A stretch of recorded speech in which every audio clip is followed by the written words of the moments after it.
there is also another piece that appeared in the Times about 10, 12 days ago that is related to that in a way, the Scarborough story, but it's also another example of the kind of sick, destructive leadership, if you want to call it that, leadership, that Trump is perpetrating on the entire country. And in the piece,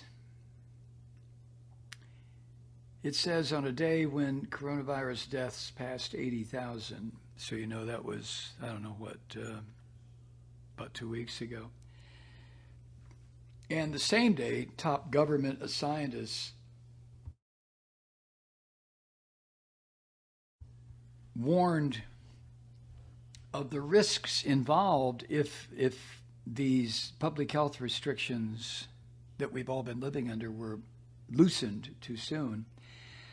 On that same day, Trump used his massive public platform, Twitter, to suggest a talk show host, Joe Scarborough, a talk show host that Trump is trying to destroy, that talk show host committed murder. And the charges that came from Trump were kind of the capstone of a 48-hour stretch in which the Orange Ape accused scores of his perceived opponents of criminal acts ranging from illegal espionage to election rigging. And again, the reason these stories catch my attention is frankly because of what I'm dealing with right now in my personal life, but more so because this is what Trump does. He throws this stuff out there. Accusations, lies, deceptions, constructs. And how the hell, and then the right-wing insane media in this country picks up on it. How do the objects of these accusations defend themselves? How do you do that? Anyway, since writing Happy Mother's Day on Twitter on Sunday a couple of weeks ago, Trump has used his Twitter account to make or elevate accusations of criminal conduct against no fewer than 20 individuals and organizations. Now, again, this was posted in the New York Times 2 weeks ago. So the number of people he continues to accuse of these most vile crimes based on lies and the echo chamber of the Fox sewer just continue.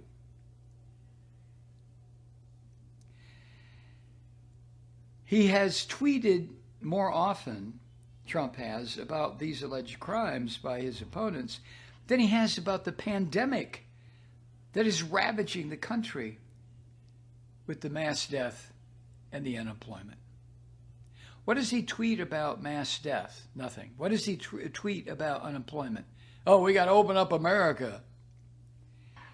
Anyway, as the Times said a couple weeks ago, the list of supposed culprits that Trump has charged include 2 television news hosts, a comedian, at least 5 former officials from the FBI and Justice Department, the state of California, a broadcast television station, and at least 5 top national security officials from President Barack Obama's administration. That is one sick son of a bitch, Trump. Trump has tweeted multiple times since then and up until today. What is today? The 28th. And he continues to tweet about alleged criminal activity against him by Barack Obama. But he can't elaborate. He can't define anything other than to refer to it as Obamagate. During a Rose Garden conference, when some of this began, Trump said this, quote, "And if you look at what goes on, and if you look at Now, all of this information is being released. And from what I understand, that's only the beginning. Some terrible things happened. And it should never be allowed to happen in our country again. And during that so-called news conference, he was asked for specifics by a Washington Post reporter, and Trump wouldn't answer other than to say, quote, "You know what the crime is. The crime is very obvious to everybody. All you have to do is read the newspapers, except yours," end quote. Now, this is not news, but we know that over the course of this sick man's presidency, he's responded to legitimate criticism of his performance or comments that are valid, that he is incapable and should be removed from office. He suggests or outright declares that his critics are criminals. If you remember, Trump campaigned for the White House by leading lock her up chants against Hillary Clinton. And he's now reverting to a familiar political tactic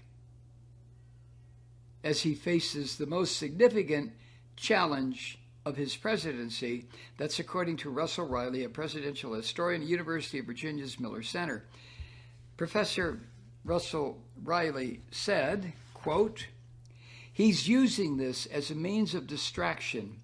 As we've seen over the years, when the pressure on him gets turned up, there's an attempt to deflect attention onto his political opponents," end quote. Trump, of course, has, according to all kinds of published reports, he's developed a habit of watching enormous amounts of cable news coverage at all hours of the day. And of course, he's lashed out, as I told you the earlier part of this hour, he's lashed out repeatedly against Joe Scarborough, insinuating that he should be prosecuted in the death of a congressional aide. He called Scarborough a nut job. And once again, every time the Trump inner circle of gangsters are asked to comment about Trump's claims of criminal activity by people, there's no answer. And of course, these attacks on Joe Scarborough are not the first time Trump has accused some of his foes of felonies, in this case murder, throughout his presidency. And think of his presidency. A mix of scandals and investigations and guilty pleas and impeachment. The only thing missing is accusing him of being a drunk. But throughout all of this, Trump has claimed that his enemies were the ones that needed to be prosecuted. His attitude has been, "Oh, not me, thee. What are you talking about? I've not done anything wrong. It's them." Right? On April 9th, 2018, the day the news broke that the office of his personal lawyer, Michael Cohen, had been raided by the FBI, he said, quote, "The other side is where there are crimes." Right. And of course, Cohen later pled guilty to a bunch of felonies, including campaign finance violations, and he implicated Trump. But Trump is above the law. Trump cannot be prosecuted. Trump cannot be investigated. And Trump responded by insinuating that investigators should also investigate Cohen's father-in-law, even though Trump didn't specify why. Why should Cohen's father? Well, whatever reason you find, but there's got to be something there, right? And since taking office, the Orange Ape has accused multiple people of treason, ranging from former FBI Director James Comey to the American media. He's accused people of perjury or mishandling classified information And he never presents evidence. He has said former Secretary of State John Kerry should be prosecuted for an alleged violation of the Logan Act, a rarely invoked law that prevents private citizens from conducting diplomacy on behalf of the United States government due to Kerry's interactions with Iranian officials. And Kerry has called Trump's allegations, quote, another presidential lie. And as far as conducting diplomacy, if you want to call it that, on behalf of the United States, what about his daughter? What about Trump's daughter, the impeccably dressed and coiffed Ivanka?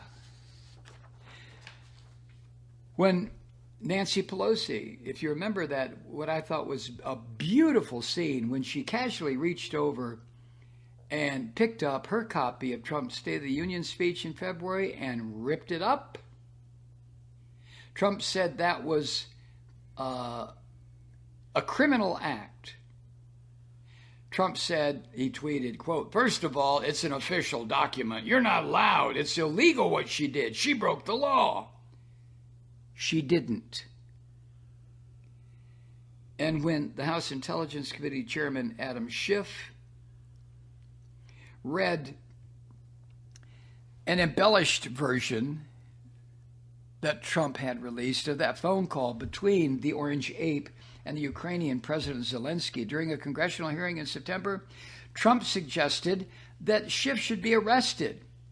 Trump tweeted, quote, why isn't Congressman Adam Schiff brought up on charges for fraudulently making up a statement and reading it to Congress as if this statement, which was very dishonest and bad for me, was directly made by the President of the United States? This should never be allowed, end quote. And if you remember, what Schiff did was in a satirical way, a sarcastic way.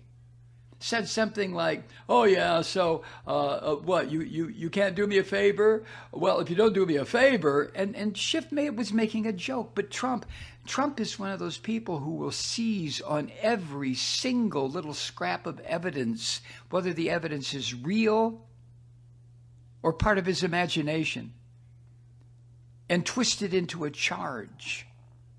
That's what Trump does.